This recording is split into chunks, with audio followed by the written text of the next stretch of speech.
Բարև, Բուն TV-ի եթերում սպորտ պոդքասթն է, աշխատում եմ ես Գևորգ Ղազարյանը և այս շաբաթ հիմնականում ունենալու ենք թեմաներ ֆուտբոլային աշխարհից։ Ինչպես և նախորդ թողարկման ժամանակ նշեցի, մայիս ամիսը դա եզրահանգումներ և գավաթներ տալու ժամանակաշրջանն է ու փաստացի մենք օրեցօր մոտենում ենք ամսվա վերջին, երբ հասկանալու ենք, թե ինչ տեղի ունեցավ տարվա կտրվածքով։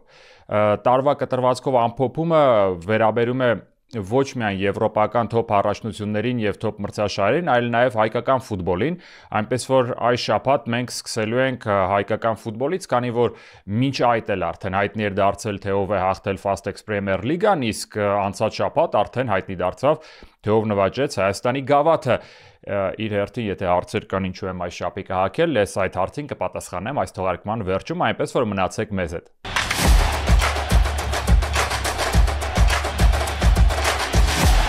Նոր թողարկումը սկսենք ֆուտբոլային լուրերով և հատկապես հետաքրքիր կլինի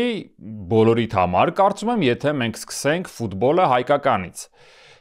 Եվ այստեղ մի քանի իրարամերժ, հետաքրքիր և նախկինում աննախադեպ իրադարձություններ տեղի ունեցան։ Սկսենք ամենահետաքրքրից, կարծում եմ բոլորն են տեղյակ, որ նախորդ շաբաթվա ընթացքում Նոան արդեն ապահովել էր իր չեմպիոնական տիտղոսը Հայաստանի առաջնությունում և դա Նոայի կարճատև պատմության ընթացքում առաջին չեմպիոնությունն էր, նա այդ տիտղոսի համար ոչ մեկ անգամ պայքարել է և վերջապես նրանք հասան իրենց նպատակներին։ Մեծ հաշվով այդ նախագծի մասին, այդ նախագծի տարբեր փուլերի իր անցած փորձությունների մասին խոսվել է շատ, խոսել ենք ոչ միայն մենք, այլև դաշտում առկա բոլոր հնարավոր պոդքասթները, հաղորդումները, հարցազրույցներ են այդ մասին եղել, փոքրիկ ֆիլմեր եւ այլն, ամեն ինչ դեռ մի բան էլ կարծում եմ, որ սպասվում է, շատ է խոսվելու, այնպես որ ավել որևէ բան ասելիք ես չունեմ։ Մենք թևակողում ենք մի փուլ, որտեղ որ Նոան կարող է անգամ հայկական ֆուտբոլում հեգեմոն դառնալ եւ այստեղ ունենք առաջին դրա վկայությունը, նրանք ոսկե դուբլ գրանցեցին, հաղթելով նաեւ Հայաստանի գավաթում։ Եզրափակիչը առավել քան դիտարժան էր խորագրի տեսանկյունից, Արարատ, Արմենիան, Նոա։ Դերևս այս պահին իրենց խաղով իրար ամենաարժանի ակումբներն էին, քանի որ Արարատ, Արմենիան ձմեռային դադարից հետո մի փոքր կաղեց, տեղ-տեղ սայթաքեց, բայց հետո վերադարձավ լրիվ ուժեղ, պատրաստ, որ բոլորին նա պետք է հաղթի։ Այդ մուդի մեջ հենց մոտեցան գավաթային խաղին, կարծում եմ նրանք միանշանակ տրամադրված էին միայն եւ միայն հաղթելու, իհարկե նաեւ հաշվի առնելով այն պարզ հանգամանքը, որ Նոային իրենք առաջնությունում տանուլ տվեցին չեմպիոնական մրցավազքը եւ այդ առումով մեգա հետաքրքրություն կար հանդիպման նկատմամբ։ Ինչպես բոլոր վերջին տարիներում է եղել, այս դեպքում էլ հանդիպումը գավաթային անցավ հորդառատ անձրևի ուղեկցությամբ եղանակային դժվարին պայմաններում էր, խաղը ընթանում հավելյալ բարդություններ կազմակերպչական եւ երկրպագուների համար, ել չեմ խոսում, որ ֆուտբոլը դրանից տեղ-տեղ տուժում է, տեղ-տեղ արագանում, տեղ-տեղ ֆուտբոլիստները փորձում են ավելի զգուշավոր գործել, որը ընդհանուր առմամբ ազդում է իհարկե այն ամենի վրա, ինչ պետք է տեսնեինք, եթե իդեալական եղանակային պայմաններ լինեին։ Ինչ տեսանք խաղի ընթացքում։ Նախ միանշանակ է, որ Նոան ավելի լավ էր պատկերացնում, թե ինչ է ցանկանում անել։ Քիչ թե շատ հավասար պայքար էր առաջին խաղակեսում եւ Հելդեր Ֆերեյրայի գոլին Մարիուս Նուբիսին պատասխանեց դիպուկ հարվածով 1-1 այդ հաշվով գնացին ընդմիջման։ Սակայն երկրորդ խաղակեսի սկզբնամասում նորից նույն Հելդեր Ֆերեյրան առաջ մղեց Նոային դարպասապայի փոքրիկ եւ անհաշվենկատ սխալի հետևանքով, կարճ ասած դարպասից սխալ դուրս եկավ Հենրի Ավագյանը։ Եվ 2-1 թվում է, թե Արարատ Արմենիան պետք է փորձեր անել ամենը այդ պահից սկսած, սակայն ինչ-որ կամուկած կար գործողություններում Արարատ Արմենիայի, պլյուս երկրորդ խաղակեսում այդ ամենից զատ ավելացավ, գիտեք, մի գործոն, որը ես դժվարությամբ անգամ կարողանամ նկարագրել, այն թիմը, որը առաջին խաղակեսում քիչ թե շատ խաղում էր կոմբինացիոն ֆուտբոլ եւ թվում է, թե հասկանում է ինչ պետք է անել խաղադաշտում, երկրորդ կեսում նրանք սկսեցին կարծես տեղերով ու դերով փոխել էին Արարատ Արմենիայի ֆուտբոլիստներին եւ նրանք թելն էին խաղի կորցրել իրար հետ կապն ու առհասարակ թե ինչ պետք է անել դաշտում։ միանշանակ ընկալումը, թե ինչ իրավիճակ է խաղադաշտում, եղավ այն բանից հետո, երբ Այասը հեռահար հարվածով հաշիվը դարձրեց 3-1 եւ նոր այդ պահին Արարատ Արմենիան կազդուրվեց, հասկացա, որ մեծ հաշվով տիտղոսը գնում է, հեռանում է 2 գնդակի տարբերություն կա եւ մի փոքր ավել քան 10 րոպե խաղաժամանակը պետք է փրկել իրավիճակը։ Ճնշում եղավ, ռեալ գոլային պահեր եղան, անգամ դարպասապայի այդ փոքրիկ հրապարակում ինչ որ խառը իրավիճակ, սակայն գնդակն այդպես էլ չէր հայտնվում Նոայի դարպասում, իսկ եթե գնդակը չի հայտնվում, խաղի վերջին րոպեներն էլ մենք չունենք այն հետաքրքիր քաոսային ֆուտբոլը, որին ականատեսը մենք կարող էինք լինել, եթե Արարատ Արմենիան կարողանար կրճատել հաշվի տարբերությունը, գոնե եթե դառնար 3-2, բայց դա տեղի չունեցավ եւ Ռուի Մոտայի տղաները այս մրցաշրջանում պարզապես անկասելի են, նրանք ըստ էության երկրորդ տիտղոսն են նվաճում, նրանք արժանի են այդ տիտղոսին, պետք է ասել, եւ ընդգծենք նաեւ մեզ համար, որ Արարատ Արմենիան արժանի մրցակից դարձավ այս գավաթային մրցաշրջանում, առաջնությունում այդքան էլ իրենց մոտ չստացվեց մրցակցություն հակադրել, թերևս ամեն ինչ սկսվեց այդ նախորդ աշնանային հատվածի վերջին հանդիպումից, երբ նրանք տանուլ տվեցին նույն հանրապետական ստադիոնում Նոային, պարտվեցին 1-2 հաշվով, դրանից հետո վերադարձան աշնանային հանգստից հետո պարտություն Ուրարտուից, հետո միավորի կորուստ Վանի հետ խաղում ոչ ոքի, կարճ ասած ոչ պարտադիր միավորների կորուստներ, իդեպ նաև պարտություն հայտ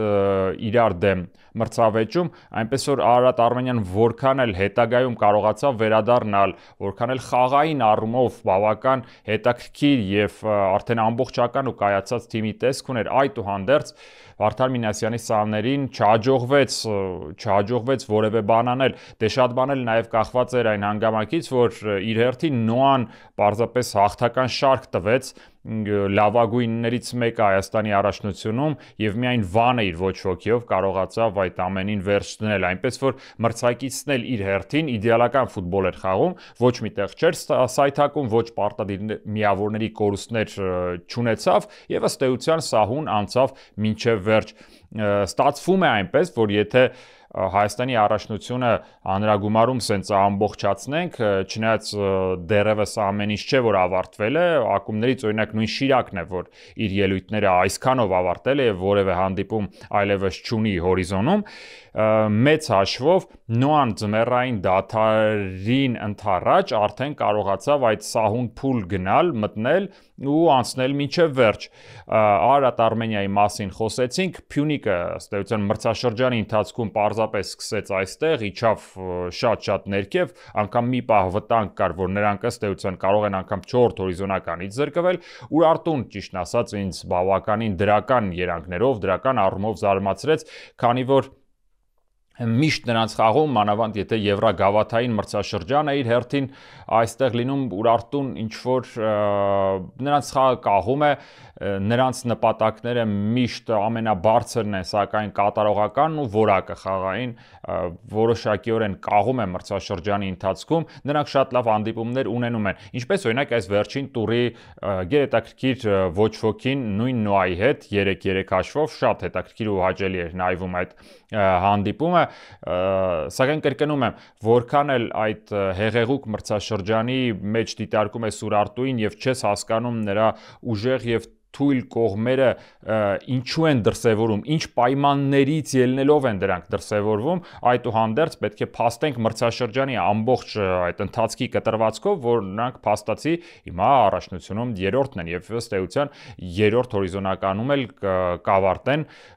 չնայած այստեղ երկրորդ եւ երրորդ տեղերի միջև կարող է հորիզոնականներ այդ փոփոխություն լինել, բայց ամեն դեպքում այս պայդրությամբ եմ ես ասում։ Ինչ ունենք առաջնության հետնամասի թմերի մասին, եթե խոսենք, ինչպես հայտնի, արդեն հայտարարություն տարածվեց երկու կողմերից, որ եւ ֆուտբոլի ֆեդերացիայի եւ հենց ակումբի Վեստ Արմենիայի, որ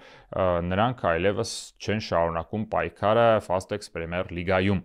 Ցավալի է, իհարկե արդեն որի-օրդ անգամ առաջնությունը երբ մոտենում է իր ավարտին, մենք ինչ որ ակումբներից մեկին ենք կորցնում կես ճանապարհին, հիմա էլ ավարտից մի քանի տուր առաջ երկու տեխնիկական պարտություն, եւ քանի որ տենց մի քանի խաղ այդպիսի սցենար էր գծվել, որոշում կայացվեց կարգապահական կոմիտեի կողմից, որ այսպես շարունակել պարզապես չի կարելի եւ West Armenian ըստ էության լքում է պայքարը, ստացվում է, որ մեզ մոտ հիմա Fastex Premier League-ում 10 ակումբ կա եւ դա այն ցավալին է, ինչ կարող ենք մենք արձանագրել այս մրցաշրջանում։ Նորից մենք ամբողջական կազմով մասնակիցների չենք ավարտում առաջնությունը, դա իհարկե ցավալի լուր է։ Մեկ այլ ցավալի լուր ունենք հայկական ֆուտբոլի վերաբերյալ, որը մեզ եկավ Ռուսաստանից։ Match TV հեռուստաալիքի կայքը հրապարակեց լուր այն մասին, որ Շիրակ ֆուտբոլային ակումբը կարող է լուծարվել։ Շիրակ ֆուտբոլային ակումբի փակվելու լուծարվելու այս մասին լուրը միանգամից sense ամբողջ հայկական լրատվական դաշտում տարածվեց, քանի որ մեղմ ասած Շիրակը այն կոլորիտային ակումբներից մեկն է, առանց որի Հայաստանի առաջնությունը առհասարակ դժվար է պատկերացնել Գյումրին առանց ֆուտբոլի, առանց Շիրակի իմ համար դա ինչ որ կաղ սպորտային առումով կաղ քաղաք կդառնա, քանի որ նրանք իրենց ավանդույթներով, նրանք իրենց երկրպագոյական յուրահատուկ մշակույթով միշտ առանձնացել են դաշտում եւ նրանք որքան էլ հնարավոր է որ վերջին մրցաշրջանների ընթացքում որևէ տիտղոսի համար կամ մրցանակային տեղի համար չեն պայքարել, եթե ռեալ նայենք, այդուհանդերձ նրանց ներկայությունը միշտ եղանակ է փոխել Հայաստանի առաջնությունում։ Իդեպ հենց նրանց դեմ դիմակայությունում է նաև որոշվել նախորդ մրցաշրջանում չեմպիոնական տիտղոսը թե ուր կգնա Նոա թե Փյունիկ, նրանք Նոային իրենց հարկի տակ հաղթեցին, հետո արդեն իրար միջև խաղում եղավ Փյունիկի վստահ հաղթանակը, բայց միտքս այն մասին է, որ Գյումրիի Շիրակը կամ ինչպես գյումրեցիներն են ասում Գյումրվա Շիրակը ինքը միշտ մեր առաջնությունում ասելիք ունեցել է եւ իհարկե լուծարման մասին լուրը դա մեգա սենսացիա է, սակայն ինչն է ինձ մոտ կասկած առաջացնում, այդ ինչպես ստացվեց, որ Գյումրիի Շիրակի մասին լուրը, որ կարող է լուծարվել այս մրցաշրջանից հետո, հայտնվում է ռուսական մեդիայում։ Դասականը հայկական ֆուտբոլի, գիտեք, մի անգամ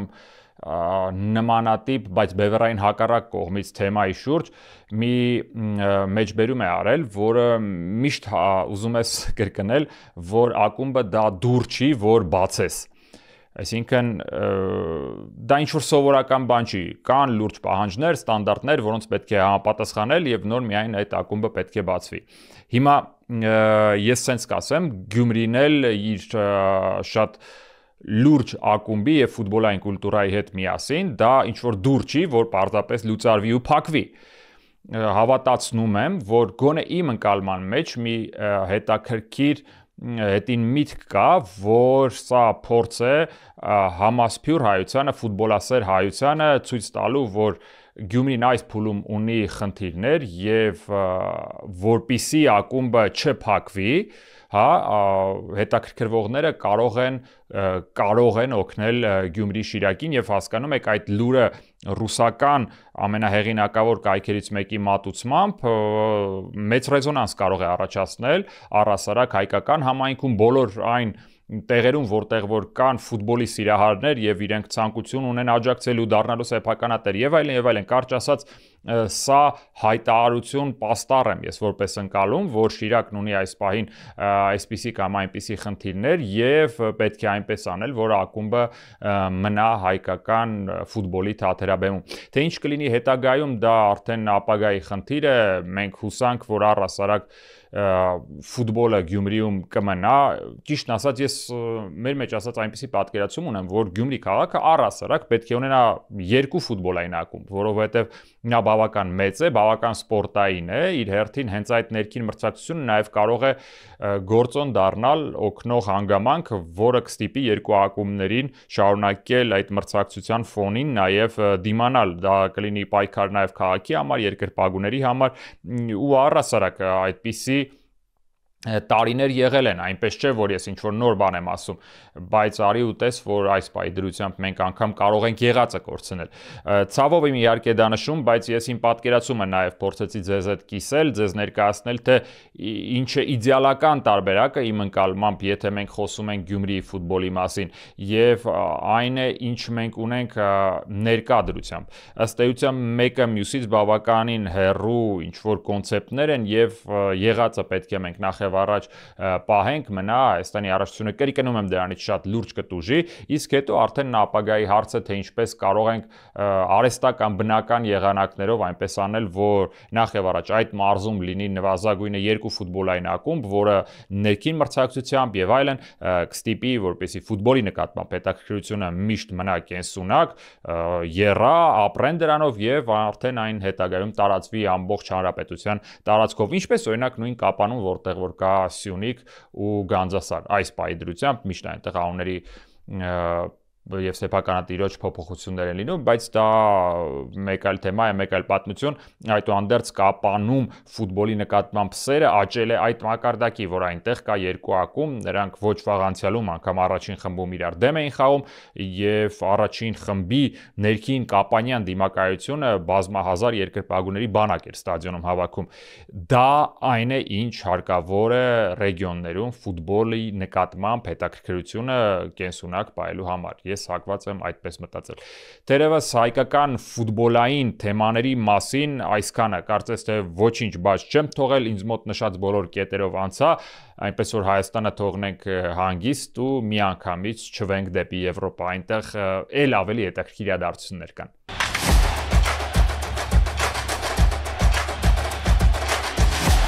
Իտալիայի առաջնությունում իտալական A սերիայում 3 միաժամանակ սկսվեց 9 հանդիպում։ Նախավերջին տուրն էր ընթացքի մեջ եւ կային դիմակայություններ, որոնք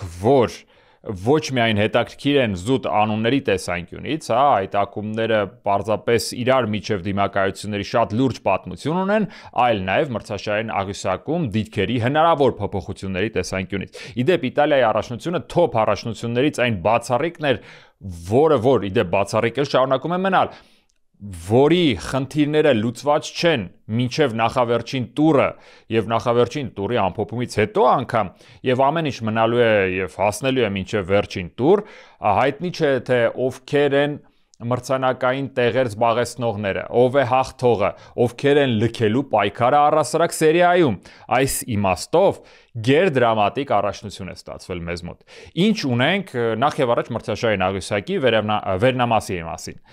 Այսպիսով, Նապոլի թե Ինտեր, երկուսն էլ միավոր կորցրեցին եւ եթե Նապոլին ավելի համեստ մրցակից ուներ, չնայած հյուրընկալվելիս էր, բայց այնտեղ 0-ներ Պարմայի հետ խաղում, Պարման վտանգավոր գոտու հարևանությամբ է, այնպես չէ, որ նրան շատ բան է սպառնում, այդուհանդերձ նրանք այդ հետնամասի ակումբներից պարզապես լուրջ ողնաշար ունեցող եւ դիմադրողականություն ունեցող ակումբների թվում կարելի է Պարմային դասել, քանի որ ըստ էության նրանք զրկեցին գերկարևոր 2 միավորից, հնարավոր չեմպիոնական միավորներից։ Ինտերը արդեն սեփական հարկի տակ չկարողացավ հաղթել Լացիոին։ Լացիոն էլ իր հերթին պայքարում է Չեմպիոնների լիգայի ուղեգրի համար։ Իր հերթին այդ հատվածում այդ մեկ ուղեգրի համար պայքար են մղում, պարզապես ձեր ուշադրությունն եմ հրավիրում այդ անունների վրա, ակումբների վրա՝ Յուվենտուսը, Ռոման եւ Լացիոն։ Եթե Յուվենտուսը միշտ ընկալվել է որպես ակումբ, որը որ իտալական ֆուտբոլը պետք է ներկայացնի Չեմպիոնների լիգայում, Ռոման չես ասի, որ դրանց շարքում է, առավել եւս Լացիոն, առավել եւս չէ, բայց հավասարապես ոչ Լացիոն, ոչ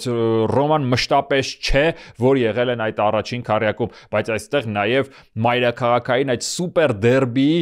հերակա պայքարն է 4-րդ տեղի համար։ Չգիտեմ թե ինչպես է ստացվում Ռանիերիի մոտ ինչ որ հրաշքներ ի կատարածել Ռոմայի հետ եւ նրանք, եթե հաշվի առնենք այն արդյունքները, որոնք որ գրանցում են հիմա, թվում է թե եկող մրցաշրջանում նրանք լինելու են չեմպիոնական պայքարի հիմնական հավակնորդներից մեկը։ Հիմա էլ նրանք գերվստահ 3-1 հաշվով կարողացան հաղթել Միլանին ու փաստացի հիմա հենց նրանք են, որ կարող են հավակնել այդ 4-րդ ուղեգրին, չնայած հիմա նրանք մեկ միավորի տարբերությամբ զիջում են Յուվենտուսին։ Յուվենտուսի միակ առավելությունը 4-րդ տեղի համար պայքարում թերևս այն է, որ առաջության վերջին տուրում նրանք խաղալու են առաջնությունը լքելու թիվ 1 թեկնածուներից մեկի Վենեցիայի հետ։ Հանդիպումը այդ որքան էլ թվացial հեշտ է լինելու, նույնչափ նաև դժվար է լինելու։ Զուտ ձեզ համար տեղեկություն, վերջին 11 խաղերում Վենեցիան պարտվել է միայն, պատկերացնում եք, 3 խաղում։ Նրանք 2 հաղթանակ են տոնել եւ արդեն ովքեր որ մաթեմատիկայից լավ են, դա նշանակում է, որ 6 խաղում էլ գրանցել են ոչ ոքի։ Պատկերացրեք, այդ շատ ամուր թիմն է դիմադրելու Յուվենտուսին եւ կանգնելու հենց նրանց ճանապարհին երաշխավորելու համար 4-րդ հորիզոնականը։ Իր հերթին այդ տեղի համար պայքար մղելու են նաև, ինչպես ասացի, Ռոման եւ Լացիոն։ Նրանք էլ են սահուն ընթացել, Ռոմային ու Լացիոին երկուսին էլ միանշանակ է, որ հարկավոր է հաղթանակ, պլյուս որպեսզի մրցակիցները միավոր կորցնեն, բայց եթե Ռոմային հարկավոր է որ միավոր կորցնի, օրինակ նույն Յուվենտուսը, ապա Լացիոին հարկավոր է որպեսզի միավորներ կորցնեն հնարավոր 2 տեխնացուներն էլ, Յուվենտուսն էլ, Ռոման էլ։ Ինչ ունենք հետնամասում, միանշանակ տեխնացուն, որ կլքի առաջնությունը, դա Մոնցան է, արդեն հայտնի է, մի քանի տուր առաջ էր, դա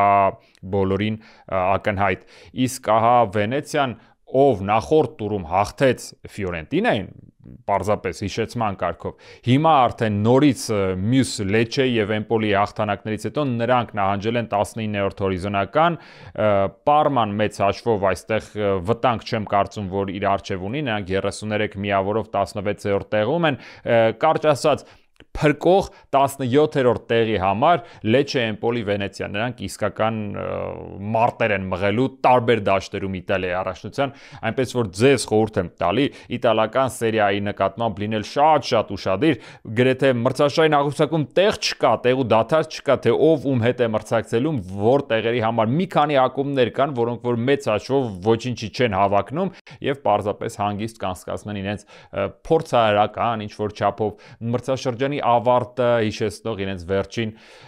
դիմակայությունը։ Ինտերի երկրպագուներ միշտ եղել են, հիմա էլ արդեն Հենրիխ Մխիթարյանի գործոնով պայմանավորված նրանք կրկնապատկվել, եռապատկվել են ըստ էության պետք է ընկալել, որ մրցաշրջանի երկրորդ հատվածի միջնամասում այդ անհասկանալի միավորները, որ Ինտերը տվեց, մի քանի խաղ, եթե չեմ սխալվում, 4 տուր նրանք չէին կարողանում հաղթել Իտալիայի առաջնությունում, եղան ոչ ոքիներ, պարտություններ, հենց այդ միավորների կորուստն էլ անպայման չէր, այնտեղ չկար ինչ-որ տարբերակ, որտեղ որ կարելի էր միավոր կորցնել, բայց սայթակեցին հարց տեղը եւ հիմա նրանք երկրորդն են ըստ էության ցավալիորեն մենք պետք է ընդգծենք, որ Նապոլի ձեռքում է հաղթանակը, եթե նրանք կարողանան վերջին տուրի խաղում համեստ Կալիարիի նկատմամբ սեփական պատերի ներքո, իդեպ հիշեցնեմ, որ սեփական պատերն էլ կրում են Դիեգո Արմանդո Մարադոնայի անունը, հիասքանչ պայմաններ է ստեղծված Նապոլի համար տոնելու հերթական չեմպիոնական տիտղոսը։ Կրկնում եմ, Ինտերի երկրպագուները ամեն ինչ պետք է անեն, որ Կալիարին կարողանա ինչ-որ բան հակադրել միավոր կամ միավորներ կորզել Նապոլիից։ Իր հերթին իրենք իհարկե պետք է հաղթեն։ Սա Իտալիայի առաջնության մասով եւ շարժվենք առաջ, քանի որ 3 անցած հանգստյան օրերի ընթացքում նաև հետաքրքիր հանդիպումներ տեղի ունեցավ Իսպանիայի առաջնությունում, սակայն այդտեղ ես ցանկանում եմ խոսել ոչ թե թոփ ակումբների մասին, այլ մի ակումբի մասին, որը ինձ այս մրցաշրջանի ընթացքում ամենաշատն է զարմացրել։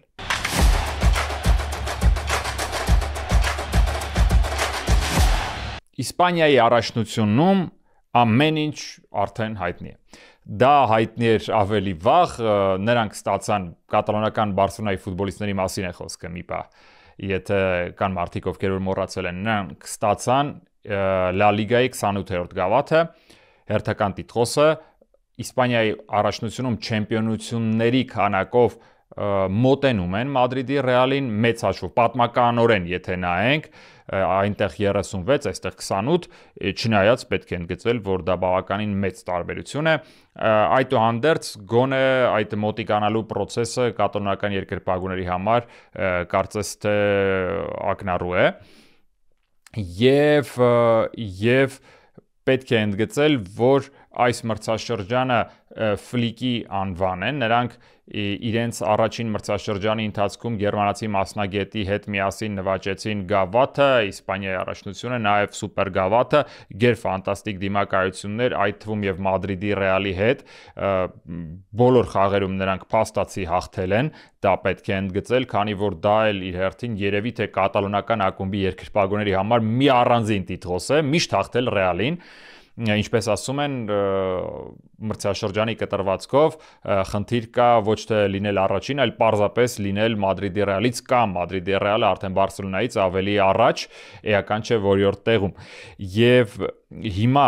այդ առումով կատալոնական հեգեմոնիան նոր շունչ է առնում եւ թվում է թե դա կտարածվի նվազագույնը գալիք մրցաշրջանի վրա։ Գլխավոր հիացմունքը կատալոնական Բարսելոնայի թերևս Լամին Յամալն էր, որը խաղից խաղ կրկնում է նույն բանը, իր եզրում անցում դեպի կենտրոն եւ ձախ ոտքի ֆանտաստիկ հարվածով նա կարողանում է պատժել գրեթե բոլորին, գրեթե բառը այստեղ լրիվ անտեղի էր։ Եվ հիմա Յամալի տարիքը հիշելով, հիշեցնեմ, նա 17 տարեկան է, նա անցկացրել է 100-ից ավել հանդիպում կատալոնական Բարսելոնայի կազմում։ Հասկանում ենք, որ դա ժառանգություն է, որը այսպես տարածվելու է կատալոնական ակումբի գալիք մրցաշրջանների ընթացքում, լինելու է նրա փրկողակը, եթե հանկարծակի ինչ-որ մի բան նրա հետ տեղի չունենա։ Այս կազմը մրցունակ է, միանշանակ երիտասարդ եւ նվազագույն այդ որ քիչ առաջ շարադրեցի, հա, այդ 1 տարվա կտրվածքը մնալու է ամբողջ այս հատվածում կենսունակ, հատկապես եթե ֆլիկն էլ շարունակի աշխատել Բարսելոնայի հետ։ Սակայն Իսպանիայի առաջնությունում այս մրցաշրջանում կա մեկ ակումբ, որը ինձ շատ լուրջ հիացրել է։ Այդ ակումբը բոլորիս ծանոթ է։ Հիմա նրանք ընթանում են 4-րդ հորիզոնականում։ Խոսքը Բիլբաո Ատլետիկի մասին է։ Բիլբաո Ատլետիկը այս մրցաշրջանում մի պահ պարզապես հիշենք, որ կարող էր հասնել անգամ Եվրոպա լիգայի գավաթի եզրափակիչ։ Այստեղ Մանչեսթեր Յունայթեդը ուղղակիորեն նրան չնկատեց երկու խաղերից կազմված դիմակայությունում։ Թե ինչ հանգամանքներով էր դա պայմանավորված, ես մի քիչ կդժվարանամ ասել, բայց Իսպանիայի առաջնությունում նրանք շատ յուրօրինակ են։ Բոլոր երիտասարդ սերնդի երկրպագուների համար, ովքեր որ այդքան էլ շատ տեղյակ չեն, թե ինչ ակումբի մասին է խոսքը։ Ատլետիկ Բիլբաոն միակն է, որը Բարսելոնայի եւ Ռեալ Մադրիդի հետ միասին երբեք դուրս չի մնացել Լա լիգայի լավագույն 20 ակումբների շարքից, այսինքն նրանք միշտ խաղացել են լավագույնների շարքում։ Եվ պարզապես իմիջայլոց հիշեցնեմ, որ Ատլետիկ Բիլբաոն իր ակումբի փիլիսոփայությունում սահմանել է մի կետ, համաձայն որի որ նրանք բասկ ֆուտբոլիստներից բացի որևէ այլ ֆուտբոլիստ չեն ցանկանում իրենց ակումբում տեսնել, որևէ կերպ նրանք պետք է այդ բասկերի երկրի հետ կապ ունենան։ Եվ այդ առումով պատկերացրեք, աշխարհի ամենաթոփ առաջնությունում նման կերպ սահմանափակել ֆուտբոլիստների ընտրությունը, լինել ֆինանսապես այդքան համեստ ակումբ ու լինել Իսպանիայի առաջնությունում 4-րդը, պայքար մղել եվրոպական երկրորդ իր հեղինակությամբ գավաթի համար, կա երկու թիվ, որը ես ցանկանում եմ ձեզ բերել, ներկայացնել եւ այդ թվերը ինչ որ վերացական, համեմատական, ինչ որ հորինված կոնցեպտի եւ սահմանումների արդյունքում ստացված գումարելիներ չեն, նրանք շատ ֆուտբոլային ու շատ էական թվեր են, որոնք որ ապացուցում են մեկ բան. Ատլետիկ Բիլբաոն ֆանտաստիկ ակումբ է։ Իսպանիայի առաջնությանը շատ չի մնացել, այն նույնպես մոտենում է ավարտին եւ այս պահի դրությամբ ուշադրություն, Ատլետիկ Բիլբաոն կրել է միայն 5 պարտություն այն դեպքում, երբ նույն նրա գլխավոր ախոյանները եւ թե Ատլետիկոն, եւ թե Բարսելոնան, եւ Մադրիդի Ռեալը ավելի շատ են պարտվել։ Երևի թե ձեզ կետաքրի, քանի անգամ են պարտվել Մադրիդի Ռեալն ու Բարսելոնան, նրանք համապատասխանաբար 6 հանդիպում պարտվողի դերում են եղել։ Այսինքն գոնե այս գործոնով նրանք չեն զիջում, դեռ ավելին ընդամենը 5 պարտություն։ Կասեք, որ դա պատահականություն է, դե ոչ ոքիները շատ է, այո, բայց չպարտվել ու կամ պարտվել այդքան քիչ, արդեն իսկ ֆանտաստիկա է։ Կրկնում եմ, հնարավոր է ձեզնից ոմանք ասեն, դե լավ, դե էս մի մրցաշրջանում այդ մի թիվը հնարավոր է նրանց տրվել է, բայց ես առաջարկում եմ մեկ այլ ավելի հետաքրքիր թիվ։ Նրանք ամենաքիչն են գնդակ բաց թողել, ընդամենը 26-ը։ Կրկնում եմ, համեմատությունը նաև կարելի է անցկացնել հիմնական երկու մրցակիցների Մադրիդի Ռեալի ու Բարսելոնայի միջև, իսկ այստեղ 38 բաց թողած գնդակ եւ 39 բաց թողած, հիշեցնեմ, Ատլետիկի մոտ ընդամենը 26 գնդակ է հայտնվել սեփական դարպասում։ Այստեղ արդեն 10+ ցուցանիշ է, շատ ֆուտբոլային հիմնավոր թվեր են։ Ընդգծեցի, թե ինչ ֆանտաստիկ ակումբ է հանդես գալիս Իսպանիայի առաջնությունում, որը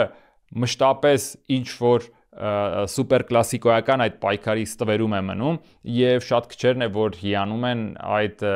պինդ կորիս թիմի իրոք ֆանտաստիկ ֆուտբոլային խաղով։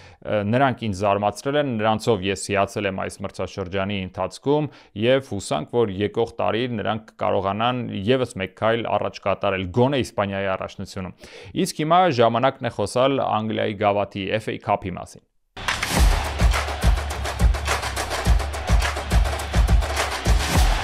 Անցնող շաբաթվա ընթացքում ֆուտբոլային աշխարհի ամենահին մրցաշարում Անգլիայի գավաթի խաղարկությունում FA Cup-ում տեղի ունեցավ եզրափակիչը։ Crystal Palace-ը հանդիպեց Manchester City-ի հետ։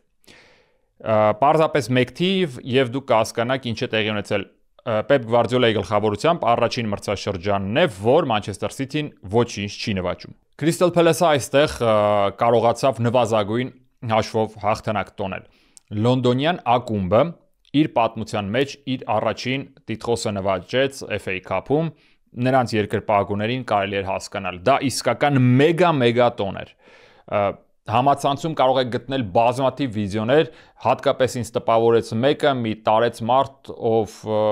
80-անց էր, եթե չեմ սխալվում, եւ ասաց, որ իր հիշողության մեջ առասարակ մոտավորապես 7 տասնամյակ է, ինչ նա երկրպագում է Crystal Palace, չի հիշում նման ուրախություն։ Եվ համեմատեց այս հաղթանակը առաջին սիրո զգացմունքի հետ։ Իրոք տպավորիչ համեմատություն էր, իրոք տպավորիչ հաղթանակ, եւ դա ես շտապեմ ասել, որ պատահականություն չէր ամենևին։ Առաջինը հաշվի մեջ առաջ անցան հենց առաջին խաղակեսի սկզբնամասում եւ Crystal Palace-ը մոտ էր անգամ կրկնապատկելու իր առավելությունը, այստեղ փաստացին կրկնապատկեցին երկրորդ խաղակեսի հենց մեկնարկում, սակայն այնտեղ անդրադարձի գործոնով պայմանավորված ֆուտբոլիստը, ով արդյունքում հենց ինքը չդարձավ գոլի հեղինակ, հայտնվեց խաղից դուրս իրավիճակում, սահմանային այսպիսի իրավիճակ եւ ըստ էության 1-0 հաշիվը մնաց։ Հետագայում արդեն 11 մետրանոց հարվածի իրավունք ստացավ Manchester City-ն, թվում էր թե կբեկեն խաղի ընթացքը, բայց այստեղ էլ դարպասապահ եկավ օգնության։ Ստացվում է մեզ իրական էպիկ հանդիպում փայլուն պահերով, երբ համեստ, ինչպես ֆուտբոլային աշխարհում են ասում, underdog-ը հաղթում է ոչ այդքան համեստ եւ գեր նպատակներ ունեցող ակումբի, հսկայական ֆինանսներով ակումբի Manchester City-ին։ Կարելի է ցավակցել Պեպ Գվարդիոլային եւ դրանով նաեւ սահմանել, որ երևի թե նա արդեն իրեն սպառել է։ Նվազագույնը այս մրցաշրջանում դա սկսեց ակնհայտ դառնալ այն պահից, երբ նրանք Արսենալին առաջին, եթե չեմ սխալվում, աշտանային հատվածում չկարողացան հաղթել, դրանից հետո իրանց մոտ միայն եւ միայն նահանջը դեպի ուր, չգիտես, երևի թե այդ նահանջի վերջակետը կերևա գալիք մրցաշրջանի ընթացքում։ Իսկ եւս մեկ հակահերոս կա, ում անունը պետք է տալ, Էրլինգ Հալանդը, որը իր կարիերայի ընթացքում 8-րդ եզրափակչին մասնակցեց եւ որևէ արդյունավետ գործողություն չկատարեց։ Պետք է այս հանգամանքին առավել քան մեծ ուշադրություն դարձնել, քանի որ նա ամենաուժեղ գոլահալներից մեկն է, նա համեստ մարդ է, մեծ հաշվով նա միայն գոլեր չէ, որ խփում է, նաև արդյունավետ գոլային փոխանցումներով է աչքի ընկնում, ոչ շատ, իհարկե նրա հիմնական գործառույթը դա գոլեր հեղինակելն է, բայց ամեն դեպքում նա նաև փոխանցումներ է կատարում եւ վերադառնալով այս նախորդ ցուցանիշին, որի մասին մենք խոսեցինք, այո 8-րդ եզրափակիչն է, երբ մենք Էրլինգ Հալանդին մենակ տեսնում ենք, ինչպես ասեմ, խաղի մեկնարկային կազմի մասին, եթե անդրադառնում ենք, այո, տեղ-տեղ որոշակի մասնակցություն նա ունենում է, օրինակ նույն 11 մետրանոցի իրացումից հետո, անդրադարձից հետո նա կարող էր գրավել, իդեպ նա փորձեց էլ ավելի արդյունավետ գործել, ավելի շատ նա փորձեց փոխանցում կատարել, որից հետո ավելի հարմարավետ դիրքում գտնվող իր խաղանկերը կարողանար գրավել Crystal Palace-ի դարպասը, բայց դա չստացվեց։ Դա իր հերթին շատ ավելի էական ու անեական, իհարկե Manchester City-ի համար գործոնների մասին է խոսում, այդուհանդերձ մեկ փաստ մնում է միանշանակ, որ կարևորագույն խաղերում նրանք չեն կարողանում որևէ կերպ նա Էրլինգ Հալանդը մեկ մարդ է եւ նա չի կարողանում օգնել իր թիմին Crystal Palace-ին իհարկե շնորհավորել կարելի է, իսկ բոլոր նրանց, ովքեր որ սիրում են անգլիական ֆուտբոլը, ես առաջարկում եմ դիտել մի շատ հետաքրքիր հեռուստասերիալ, որը կոչվում է The English Game, անգլիական խաղ, եթե չեմ սխալվում, 2-3 տարի առաջ են նկարահանել հեռուստասերիալ է եւ 8 մասից բաղկացած, եթե հիշողությունս ինձ չի դավաճանում, ցույց է տալիս թե ինչպես է ձևավորվել այդ մրցաշարը եւ նրա անդրանիկ խաղարկություններից մեկում, թե ինչպես են արդեն աշխատավորական դասի ներկայացուցիչները կարողանում ջենթլմենների համար նախատեսված այդ խաղում իրենց խոսքն ասել եւ վերջապես դառնում հաղթող եւ դրանից հետո դա մեկ մրցաշրջանի մասին է պատմում այդ հեռուստասերիալը եւ այնտեղ նաեւ պատմություն է շատ հետաքրքիր թե դասակարգային հակամարտությունների մասին, անգլիական կյանքի մասին, անգլիական ֆուտբոլի ընկալման մասին, թե ինչպիսին է եղել Անգլիայում, իսկ բոլոր նրանց համար, ովքեր որ տեղյակ չեն, ասեմ, որ սա ամենահին մրցաշարն է, նա սկիզբ է առել 154 տարի առաջ, այնպես որ եթե ցանկանում եք այդ իր սաղմնային փուլում տեղի ունեցած մրցավեճերի ընդհանուր պատկերը հասկանալ ինչպիսին է եղել, առաջարկում եմ դիտել The English Game-ը, շատ հետաքրքիր, շատ լավ դերասանական խաղով, հեռուստա սերիալ է եւ սա մեզ համար առիթ խոսելու մեկ այլ անգլիական դիմակայության մասին, որը այս շաբաթ է տեղի ունենալու եւ դրանից հետո արդեն կխոսենք մեր վերջին թեմայի շուրջ եւ կավարտենք այսօրվա մեր թողարկումը։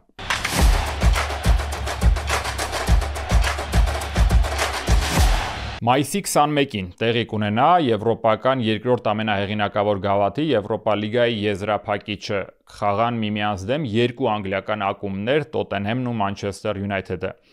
Ասել թե այս երկու թիմերից որն է ավելի զզվելի ֆուտբոլ խաղացել Անգլիայի առաջնությունում ընթացիկ մրցաշրջանում կդժվարանա։ Փաստացի այնպես է, որ մեկ հորիզոնականի տարբերությամբ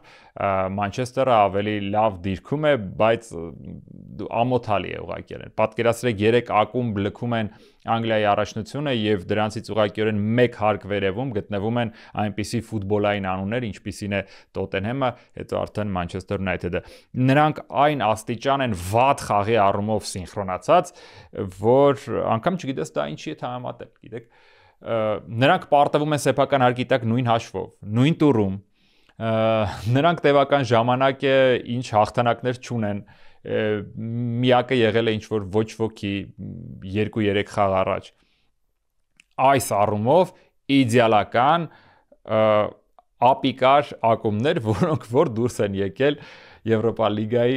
եզրափակիչ։ Լավ, երևի թե ուրախ նոտը այստեղ չկա այդ առումով, անգլիական ֆուտբոլի առումով։ Ես հուսամ, որ պարզապես գեղեցիկ ու հետաքրքիր առանց ինչ-որ հետ նայելու ֆուտբոլ է լինելու եւ մենք հիանալու ենք բաց ֆուտբոլով եւ նրանք չեն փակվի, չեն զգույշ գործի, հուսամ, որ նրանցից որևէ մեկի համար ինչ-որ ուրախալի կետ կլինի այս մրցաշրջանում։ Իհարկե ես երկրպագելու եմ Տոտենհեմ Հոտսպուրին։ Վերջին հանդիպումների մասին ինչ որ տեղեկություն կարող եմ տալ բոլոր նրանց, ովքեր որ այս դիմակայությամբ հետաքրքրված են, վերջին 5 խաղերում Տոտենհեմը 4 հաղթանակ է տոնել Manchester United-ի նկատմամբ, պարզապես հիշեցնեմ, եւ դրանցից մեկը եթե եղել է Անգլիայի առաջնությունից դուրս, ապա մյուս 4 խաղերը դրանք վերաբերում են հենց Անգլիայի առաջնությանը, այստեղ 3 հաղթանակ եւ 1-0 4-3 հաշվով 3-0 խոշոր հաշվով հաղթանակ կարծում եմ որ շատերը կհիշեն դա հենց Manchester United-ի հարկի տակ էր մեծագույն երևի թե խայտարակություններից մեկը որ վերջին շրջանում կրել է Manchester United-ը եւ արդեն 23 թվականին էլ 2-0 Տոտենհեմը սեփական հարկի տակ է հաղթանակ տոնել փաստացի միակ ոչ ոքին 2024 թվականին 2-2 հաշվով Manchester-ը կրկին սեփական հարկի տակ չի կարողացել հաղթել Տոտենհեմին ըստ էության ստացվում է որ վիճակագրությունը երկու ակումբների միջև դիմակայությունների առումով խոսում է հօգուտ Տոտենհեմի բայց այլ բաներ չկան խոսացող այս երկու ակումբների մասին դրական որևէ բան իրոք խաղի առումով չեմ կարող ասել մարզիչներ, որոնք որ պարզապես պետք է իրենց հեղինակությունը կարողանան այս մեկ դիմակայությամբ փրկել եւ ըստ էության այլ բանի մասին չի լինելու խոսքը Եվրոպա լիգայի եզրափակիչ խաղում ըստ էության երկու գերակումբների հեղինակությունը դրված այստեղ Ատրուշանին, որը կտրվի զոհ, որը կմնա կենսունակ, դա արդեն կպարզենք մայիսի 21-ին եւ հիմա արդեն վերջին թեմայի մասին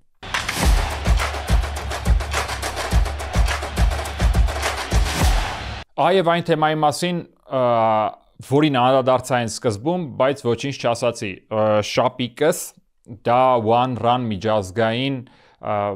վազքի հերթական օրերից մեկի մասին է, որը տեղի կունենա Հայաստանում միջազգային հեղինակավոր վազքի մրցաշար տարբեր երկրներում է տեղի ունենում եւ արդեն վերջին տարիների ընթացքում ավանդաբար գալիս է նաեւ Երևան խորհուրդ եմ տալիս բոլորին ովքեր որ սիրում են վազքը 4 օր ժամանակ է մնացել մեզ կարող են գրանցվել One Run Armenia .com կայքում իդեպ այս մրցավազքի տարբերությունը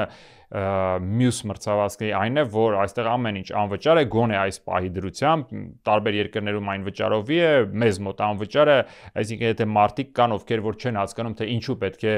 վազելու մրցաշարին ընդառաջ օրինակ գումար տալ որը մեծ հաշվով շատ դեպքերում բարեգործական է թե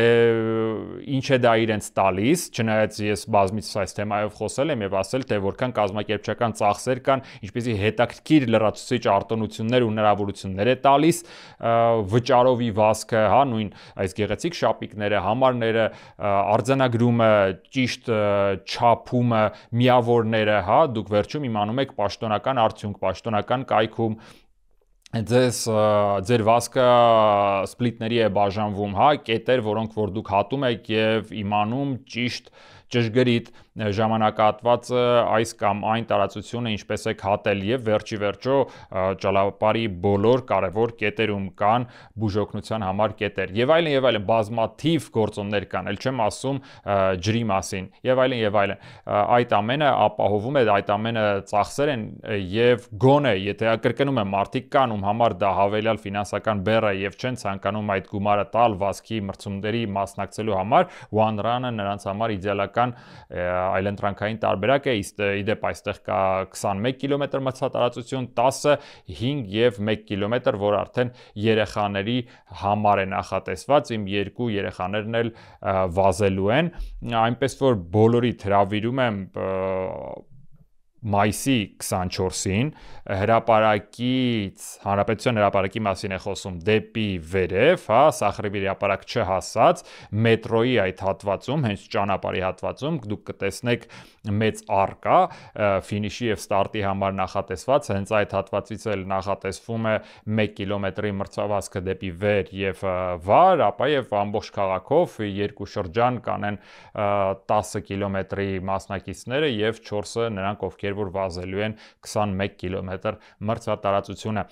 Դե ինչ, առողջ շաբաթ եմ ձեզ ցանկանում, դուք արդեն գիտեք, թե ինչպես կարելի է առողջացնել ու հետաքրքրացնել ձեր շաբաթը, իսկ